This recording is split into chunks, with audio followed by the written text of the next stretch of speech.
Ninja স্টেডিয়ামের বেলেরিভ ওভালে ২৭ জানুয়ারি big ব্যাশের ফাইনালে মাঠে নামছে হোবার্ট হারিকেনস। এই ম্যাচটায় হয়তো থাকা হতো রিশাদ হোসেনেরও, ব্যাটে বলে এক হয়নি, মেলেনি সময়, পরে আছেন বিপিএলে, কখনো খেলার সুযোগ হচ্ছে, কখনো আবার বেঞ্চ গরম করছেন। তাকে ছাড়াই বিগ ব্যাশের ফাইনালে পৌঁছে গেছে হোবার্ট।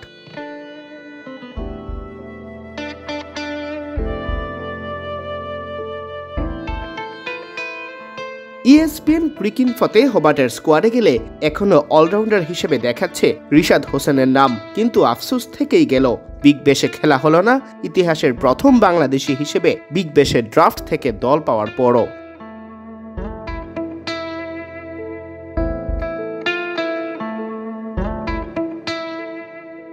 এদিকে বিপিএলেও একাদশে নিয়মিত সুযোগ হচ্ছে না রিশাদের। ভালো খেলা সত্ত্বেও একাদশ থেকে বাদ পড়েছেন দুবার। দল 7 ম্যাচ খেললেও 3টি ম্যাচে খেলা হয়নি রিশাদের। ফরচুন বরিশালে এত তারকাজে রিশাদের মতো বর্তমান বিশ্বের অন্যতম সেরা লেগ স্পিনারেরও নেই ম্যাচ খেলার নিশ্চয়তা। তবে হোবার্ট যে স্ট্র্যাটেজিতে দল গুছিয়েছিল তাতে বিগ ব্যাশে নিয়মিতই খেলার কথা ছিল রিশাদের।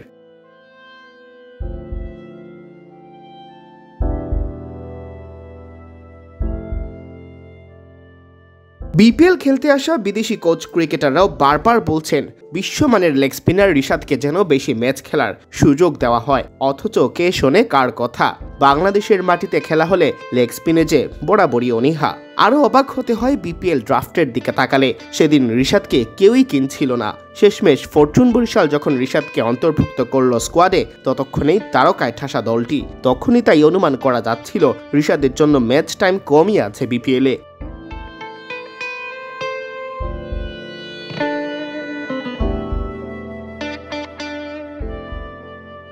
রিশাদের অবশ্য আক্ষেপ নেই, তাকদীর আর রিজিকে বিশ্বাস করেন বলেই হয়তো চুপ করে মেনে নেন কঠিন বাস্তবতা। তবে হোবার্ট হারিকেনসকে বিগ ব্যাশের ফাইনালে উঠতে দেখে সত্যি কি আর আক্ষেপ লুকানো যায়? ছোট্ট এক ফেসবুক পোস্টে দলকে শুভকামনা জানিয়ে বুঝিয়ে দিলেন হোবার্টকে ভুলেননি তিনি।